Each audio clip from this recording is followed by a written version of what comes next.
morning to everyone. We are going to try to solve the problem 1 of indeterminate.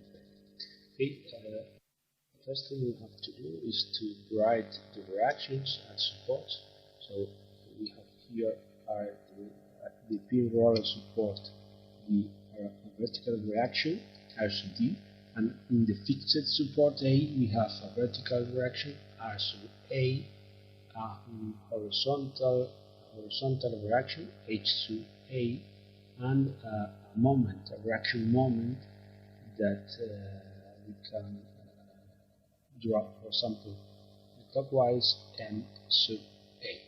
Okay, so we can calculate the number of unknowns, that is equal to 1, 2, 3, 4 unknowns. Okay, we have 4 unknowns, and the number of valid equations that we have to calculate those unknowns, so is 3. Additional forces in the horizontal direction, additional forces in the vertical direction, and additional moments with respect to a certain point. Okay, and we use xy for example. Okay, and if we calculate the degree of indeterminacy, this is 4 minus 3 equal to 1. So we have to release one reaction. Okay, one redundant reaction, and use the associated equation. Where we can say that the horizontal force at A is equal to 0. Okay, if we use the additional forces in the horizontal direction. So what I'm gonna do is release the vertical reaction at A. We are going to release the vertical displacement at D. Okay. So instead of drawing the pin roller support, we are going to draw at D the vertical reactions, the vertical reaction D as it was a external load. So we have 2 external loads, P and the vertical reaction R sub D. So we have released the vertical moment at cross section D. Okay, so the equation we have for the equivalent primary structure is that the deflection at D has to be 0. So this is the released or the primary releases or primary equivalent structure. Okay, it's important that the structure is equivalent, and this equivalency is given by this equation. The vertical deflection of D is equal to 0. That is the equation we are going to use to calculate R sub D. Okay, so first of all, we split the calculation of the deflection at D. First of all, in bending, we analyze bending in BD, in the horizontal part of the structure. So I block everything at B, I introduce a fixed support at B, I draw the forces P and R sub D, and I can calculate here the deflection at D, that is equal to minus R sub D multiplied by L divided by 3 EI. Okay, the complete distance BD is L, plus P L divided by 2 Q divided by 3I, that is the deflection of C, plus the slope of C multiplied by L divided by 2. The slope of C is PL divided by 2 squared divided by 2EI, and then multiplied by the deflection by L divided by 2. That is the distance between C and D. L divided by 2. Okay, So this is the deflection because of bending in the horizontal part of the structure. Okay. Now let's analyze the effect of bending in the vertical part of the structure, that is in AB. Bending in AB. So I draw the vertical part of the structure, A, B. I translate the forces, that is P is translated to B. So I also have, because of the translation, a moment P multiplied by L divided by 2, and I have to translate also R sub D. Okay, R sub D. So let's write P minus R sub D, and the moment is going to be PL divided by 2 minus R sub D multiplied by L. This is the moment I have at B. So taking into account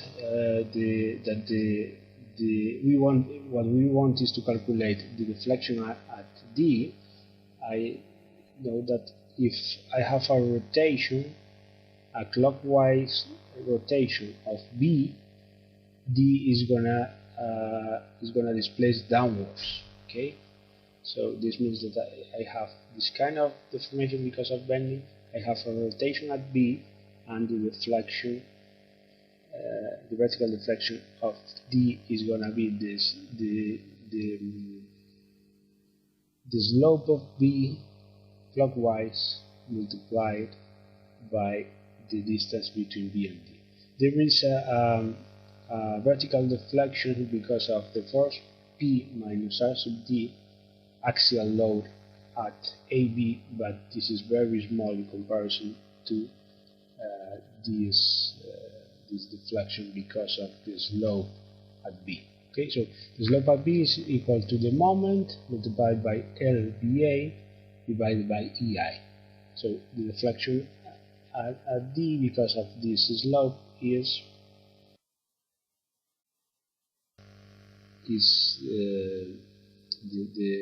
the slope at B clockwise multiplied by LBD.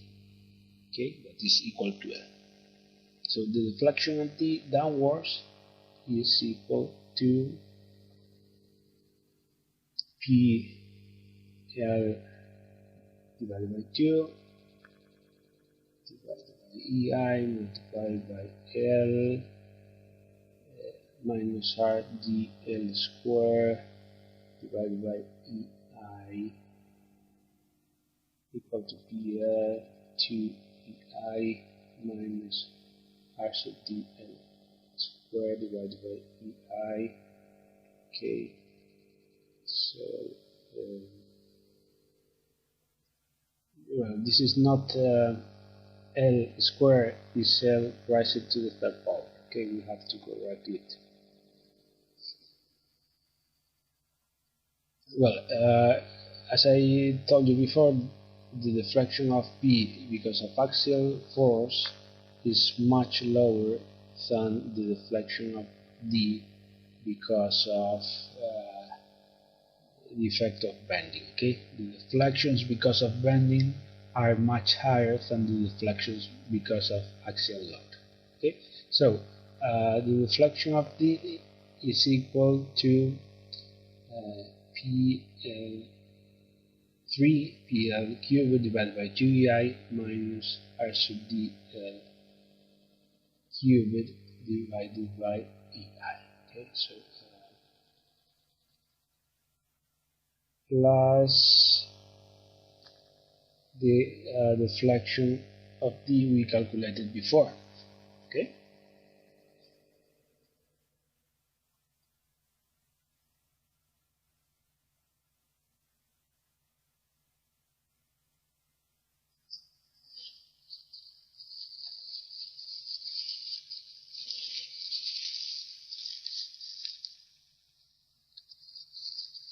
So PL cubed divided by 2 to the 4 EI plus PL cubed divided by 16 EI minus R sub D L cubed, cubed.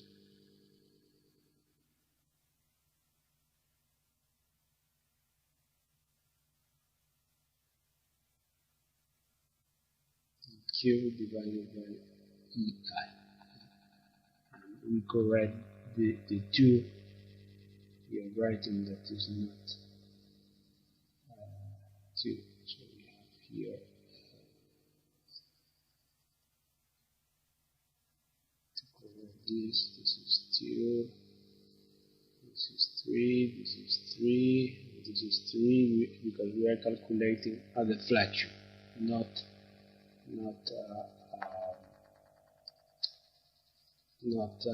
slope. Okay, so force, length, rise to the third. Okay, so this is the overall deflection of D, that is the addition of deflection because of bending in AB and the effect of bending in the horizontal part BCD. Okay, BCD. And the result is PL3 divided by EI, that multiplies 1 divided by 2, 1 divided by 24, plus 1 divided by 16, minus R sub D multiplied by L cubed divided by EI multiplied by 1 minus, we forgot that 3 minus 1 divided by 3.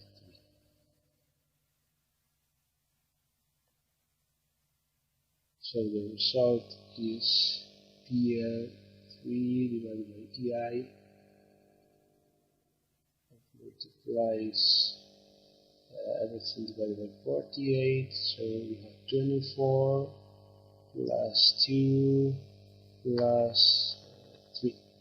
That is 29 divided by 48 minus 4 over 3 R sub D L cubed divided by EI equal to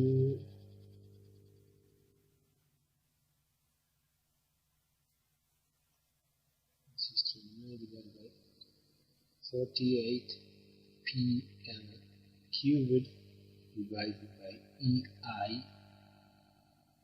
minus 4 over 3 R sub D L cubed divided by EI.